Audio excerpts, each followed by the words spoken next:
दोस्तों हाल ही में नेपाल ने अपने देश का तीसरा इंटरनेशनल एयरपोर्ट पोखरा पूरी तरह से तैयार कर लिया है। जी हाँ दोस्तों, सबसे पहले तो मैं नेपाल को बधाई देता हूं कि नेपाल ने लगातार प्रयास किया और उसके बाद नेपाल का ये जो सपना था पोखरा इंटरनेशनल एयरपोर्ट को लेकर, ये पूरी तरह से पूरा हो चुका है, सक्सेस हो चुका है। लेकिन दोस्तों नेपाल की इस कामयाबी से, नेपाल की इस पोखरा इंटरनेशनल एयरपोर्ट से इंडिया बिल्कुल भी खुश नहीं है।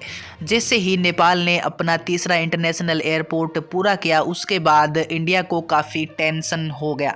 तो दोस्तों इसकी सबसे बड़ी वजह क्या है, नेपाल की इस तरक्की से इंडिया खुश क्यों नहीं है और इंडिया को किस बात की चिंता है, इस पर हम पूरी चर्चा करेंगे। क्योंकि दोस्तों हाल ही में अगर हम बात करें तो पोखरा इंटरनेशनल एयरपोर्ट जो है, ये इंडिया की जो मीडिया है उसमें काफ़ी बड़ा चर्चा का विषय बना हुआ है। तो दोस्तों इस वीडियो में हम चर्चा करेंगे कि नेपाल की इस तरक्की से, नेपाल के इस तीसरे इंटरनेशनल एयरपोर्ट से इंडिया इतना परेशान क्यों है। तो दोस्तों आप वीडियो के लास्ट तक बने रहें। साथ ही अगर आप इस चैनल पर नए हैं तो चैनल को सब्सक्राइब करके बेल नोटिफिकेशन ऑन कर ले, ताकि नेपाल से संबंधित प्रत्येक ऑथेंटिक खबरें आप तक पहुंच के सबसे पहले। तो दोस्तों रविवार को नेपाल के प्रधानमंत्री पुष्पकमल दहल जी ने, प्रचंड के नाम से भी जाना जाता है, उन्होंने नेपाल के पोखरा इंटरनेशनल एयरपोर्ट का उद्घाटन किया था। और दोस्तों इससे नेपाल के लोगों में एक खुशी का माहौल बना हुआ है, क्योंकि नेपाल ने अपना सबसे बड़ा जो सपना था, सबसे बड़ा जो प्रोजेक्ट था, नेपाल का तीसरा इंटरनेशनल एयरपोर्ट, उसको कंप्लीट कर लिया था। उसके बाद उसका उद्घाटन कर दिया था। लेकिन दोस्तों उसका उद्घाटन होने के बाद जो इंडिया है वो पूरी तरह से टेंशन में आ चुका है और इंडिया बिल्कुल भी खुश नहीं है कि नेपाल ने अपना तीसरा इंटरनेशनल एयरपोर्ट शुरू कर दिया है।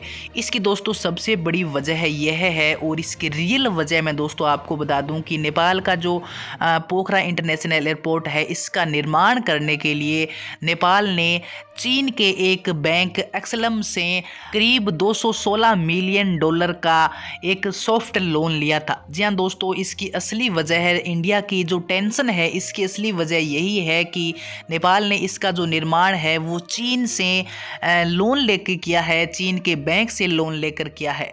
और दोस्तों अगर किसी कारणवश नेपाल चीन के इस लोन को भुगतान नहीं कर पाता है, समय पर जो लोन लिया गया है वो चीन को वापस नहीं दे पाता है, तो चीन, इंडिया और नेपाल दोनों के लिए बहुत ही बड़ी समस्या खड़ी कर सकता है।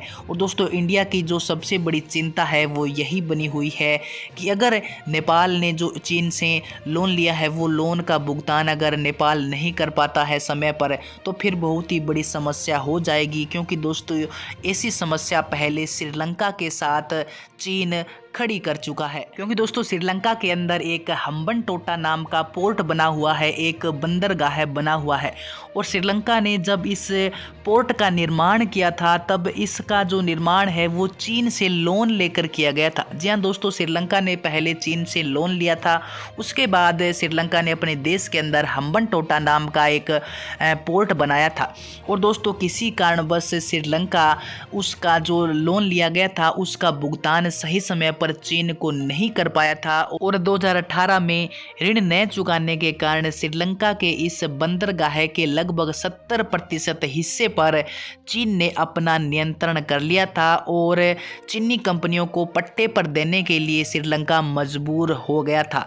और दोस्तों आज की अगर हम बात करें तो आज हम्बनटोटा में युद्धपोतों और पीपुल्स लिबरेशन आर्मी नेवी की पनडुब्बियां सहित चीनी जहाज नियमित रूप से ईंधन भरने या फिर आपूर्ति लेने के लिए नियमित रूप से आते हैं।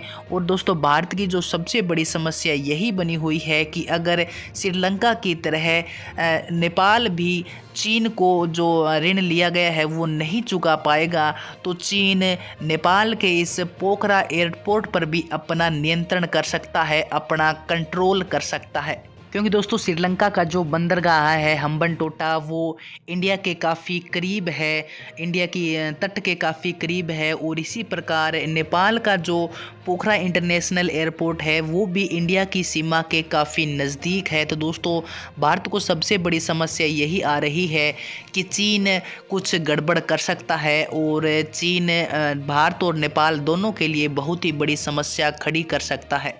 तो दोस्तों इंडिया के लिए सबसे बड़ी समस्या यही है और इंडिया यही सोच रहा है कि क्या होगा अगर नेपाल सही समय पर चीन को ऋण नहीं चुका पाता है, और नेपाल अगर चीन का ऋण नहीं चुका पाता है तो उसके बाद नेपाल के इस एयरपोर्ट पर चीन अपना अधिकार जता सकता है। क्या होगा अगर पीपुल्स लिबरेशन आर्मी एयरफोर्स फिर उस हवाई अड्डे पर अपना समर्थन जताने लगे? तो इस आधार पर दोस्तों जैसा कि श्रीलंका के साथ चीन कर रहा है वैसा ही प्लान करके अगर नेपाल के अंदर चीन घुस सकता है तो ये फिर इंडिया और नेपाल दोनों के लिए बहुत ही बड़ी समस्या खड़ी हो सकती है। और दोस्तों सबसे बड़ा रीज़न यही है कि पोखरा इंटरनेशनल एयरपोर्ट जो नेपाल ने हाल ही में तैयार किया है, इससे इंडिया काफ़ी परेशान है, इंडिया बिल्कुल भी खुश नहीं है।